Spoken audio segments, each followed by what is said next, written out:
Hello friends, आज का video होने वाला है some basic concept of chemistry for NEET P/Q। Video number 1 हो सकता है, इसमें 2-3 वीडियो हो जाए। तो ये वीडियो नंबर 1 में देखेंगे ये जो P/Q है ना। पहला जो है कहता है कि dimension of pressure are same as that of, है ना। तो जो प्रेशर का जो डायमेंशन है किसके इक्वल है ना। तो देखिए, जो पहले हम उसके लिए क्या करेंगे, यानी डायमेंशन ऑफ प्रेशर कैलकुलेट करेंगे। यानी प्रेशर का जो डायमेंशन होगा, यानी प्रेशर जो होगा फोर्स पर यूनिट एरिया। अब फोर्स का जो डायमेंशन होगा mL/T के पावर -2, एरिया का L²। इसको जब आप सॉल्व करेंगे तो mL-1 T के पावर -2 हो जाएंगे। ठीक है, अब ये हमारे पास मिल गया डायमेंशन ऑफ प्रेशर। अब यहाँ पर ऑप्शन में देखेंगे एनर्जी पर यूनिट एरिया, है ना। तो एनर्जी पर यूनिट एरिया का डायमेंशन निकाल लेंगे। एनर्जी का जो डायमेंशन होगा यानी mL² T के पावर -2, और जो वॉल्यूम जो है उसका LQ। तो इसको सॉल्व करेंगे तो मिलेगा mL-1 T के पावर -2। अब देखिए, तो ये जो होगा सेम डायमेंशन आ रहा है दोनों का, है ना। ये प्रेशर का भी डायमेंशन और जो होगा एनर्जी पर यूनिट, दोनों का डायमेंशन। तो आंसर हो जाएगा बी, है ना। दूसरा जो क्वेश्चन है कहता है कि given number 161 centimetre, 0.161 centimetre, 0.0161 centimetre, the number of significant figure for 3 number each.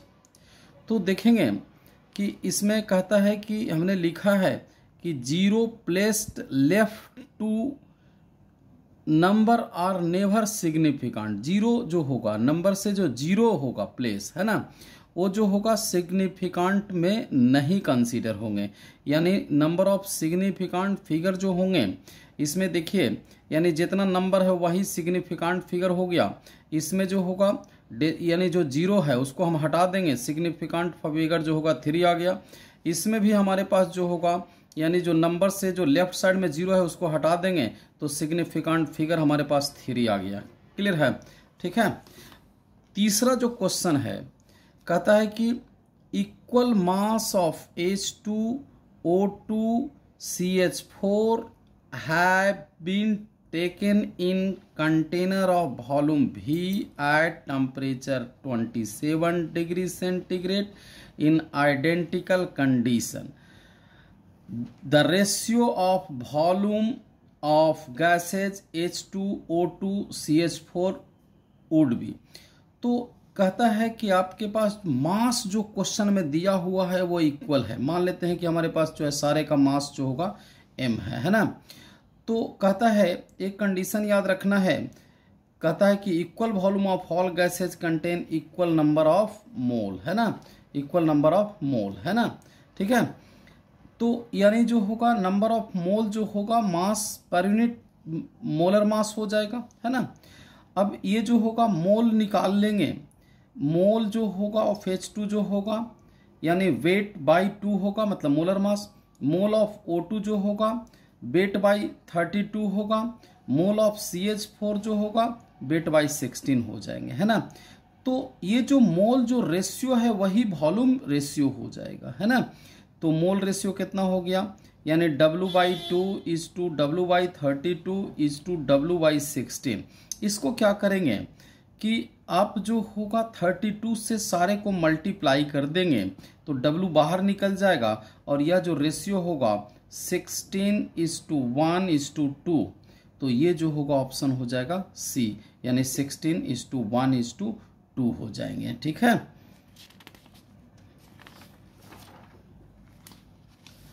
Question number 4 कहता है कि what volume of oxygen gas measured eight 0 degree centigrade and 1 atmospheric pressure is needed to burn completely 1 liter of propane gas measured under same condition, है ना। कहता है कि 1 litre propane को आपको कंप्लीटली जो होगा जलाने के लिए, कंबसन के लिए, है ना, कंप्लीटली जो होगा कंबसन के लिए कितना जो होगा वॉल्यूम ऑफ ऑक्सीजन रिक्वायर्ड होगा। तो सबसे पहले रिएक्शन लिखेंगे, ये जो प्रोपेन है C3H8 प्लस 5O2, ये बनेगा आपको 3CO2 प्लस 4H2O, है ना। अब सब उसके बाद रिएक्शन को क्या करना होगा, बैलेंस करना होगा। जब आप बैलेंस करेंगे तो बैलेंसिंग कोफिशिएंट ही मोल दे देगा। ये जो होगा 1 मोल है, ये जो होगा आपको जो होगा 5 मोल ऑफ O2 है, 3 मोल ऑफ CO2 है, 4 मोल ऑफ H2O है। यहाँ पर मैं लिखा हूँ कि जो वॉल्यूम जो होगा डायरेक्टली प्रोपोर्शनल टू मोल, यानी जो मोल जो है वही जो होगा वॉल्यूम बन जाएगा यदि गैसियस फेज में है। तो ये जो 5 मोल O2 यानी कंप्लीट कंबसन ऑफ C3H8 के लिए रिक्वायर्ड हो रहा है, इसका मतलब जो वॉल्यूम होगा वह 5 वॉल्यूम हो जाएंगे। तो आंसर हो जाएगा 5 लीटर, है ना। अगला जो क्वेश्चन है कहता है कि 0.24 gram of volatile gas upon vaporised give 45 ml volume at STP, what will be vapour density of substance, है ना। अब जो डेंसिटी ऑफ हाइड्रोजन दिया हुआ है 0.089 ग्राम पर लीटर। तो ध्यान रखना है कि वेट ऑफ गैस जो होगा दिया हुआ है 0.24 ग्राम, ठीक है। वॉल्यूम ऑफ गैस जो होगा यानी 45 ml दिया हुआ है, इसका मतलब इसको लीटर में कन्वर्ट कर देंगे यानी 0.045 लीटर हो जाएगा। डेंसिटी आपको दिया हुआ है हाइड्रोजन का 0.089 ग्राम पर लीटर। तो वेट ऑफ गैस, जो वेट ऑफ गैस हम कैलकुलेट कर लेंगे तो जो डेंसिटी इंटू वॉल्यूम होगा, ये डेंसिटी हमारे पास 0.089 ग्राम पर लीटर इंटू यानी 0.045 यानी लीटर। तो लीटर लीटर कैंसिल हो जाएंगे, हमारे पास इतना जो होगा ग्राम मिल जाएगा, है ना, वेट ऑफ गैस मिल जाएगा। अब जो है ध्यान रखना है, फार्मूला याद रखना है कि यानी vapour density weight of substance divided by weight of hydrogen. तो वेट ऑफ सबस्टांस क्वेश्चन में दिया हुआ है 0.24। अब हाइड्रोजन का यहाँ से हम वेट कैलकुलेट कर लिए, दोनों को डिवाइड कर देंगे तो मिल जाएगा 59.93। ये जो होगा आपको जो होगा ऑप्शन नंबर बी हो जाएंगे, ठीक है। अब देखेंगे अगला जो क्वेश्चन है, कहता है कि molecular weight of O2 and SO2 are 32 and 64 respectively at 15 degree centigrade and 150 mm of Hg pressure. 1 liter of O2 contain n molecule.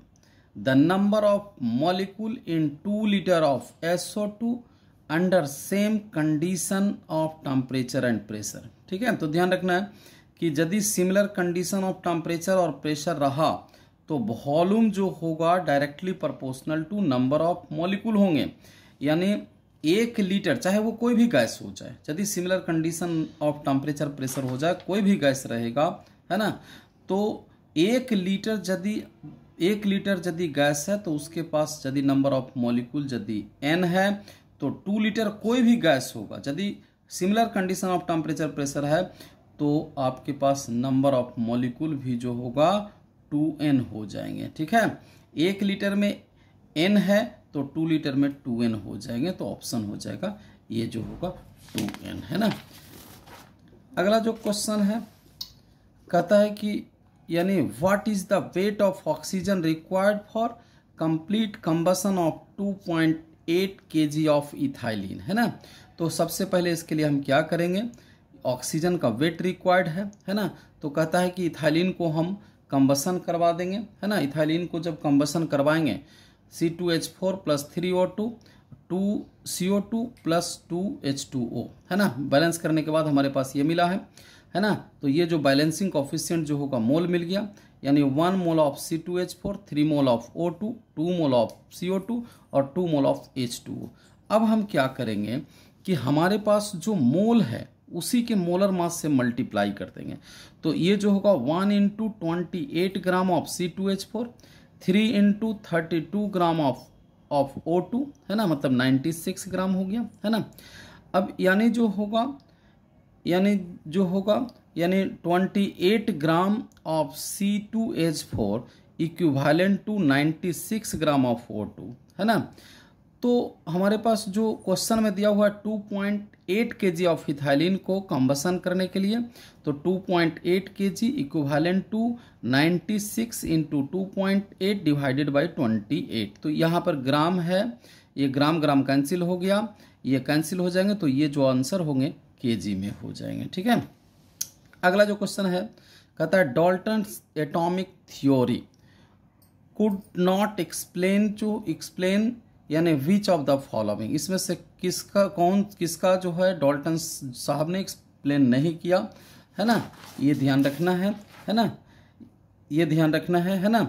तो इसके लिए आप क्या करेंगे, है ना, कि ये जो होगा आपको लॉ ऑफ गैसियस वॉल्यूम का जो होगा एक्सप्लेनेशन डाल्टन साहब ने नहीं किया।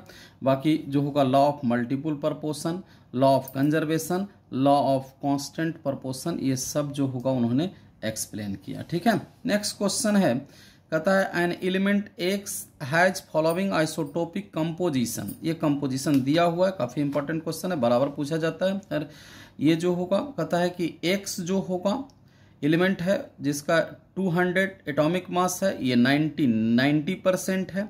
ये जो होगा 199 है एटॉमिक मास, 8% है, यानी 202 इसका जो है एटॉमिक मास है और ये 2% है। तो कहता है कि यानी average atomic mass of naturally occurrings, है ना।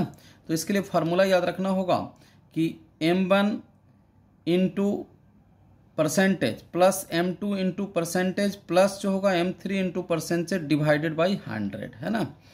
यानी जो होगा डाटा आप पुट कर देंगे, एटॉमिक मास 1 इंटू इसका परसेंटेज, एटॉमिक मास 2 इंटू उसी का परसेंटेज, एटॉमिक मास 3 इंटू उसी का परसेंटेज डिवाइडेड बाई 100। तो 200 इंटू 90 अब प्लस 199 प्लस 8 प्लस इंटू 8 अब प्लस 202 इंटू 2 डिवाइडेड बाई 100। तो इसको सॉल्व करेंगे तो 199.96 जो होगा AMU आ जाएगा, है ना, मतलब लगभग जो होगा 200 AMU, है ना। सिमिलर क्वेश्चन है 10 नंबर कहता है कि बोरॉन हैज 2 स्टेबल आइसोटोप दिया हुआ है B10, ये जो होगा बोरॉन जो होगा 19% है, एंड जो बोरॉन जो होगा 11 जो होगा 81% है ना, 81% है ना। तो कहता है calculate the average atomic weight of boron, है ना, वही फार्मूला लगा देंगे। एवरेज एटॉमिक मास जो होगा यानी atomic mass of boron 1 into percentage plus atomic mass of boron 2 into percentage divided by 100, मतलब 10 इंटू 19 प्लस 11 इंटू 81 बटा जो होगा 100। इसको सॉल्व करेंगे तो 10.81 हो जाएगा, मतलब आंसर हो जाएगा A। ठीक है।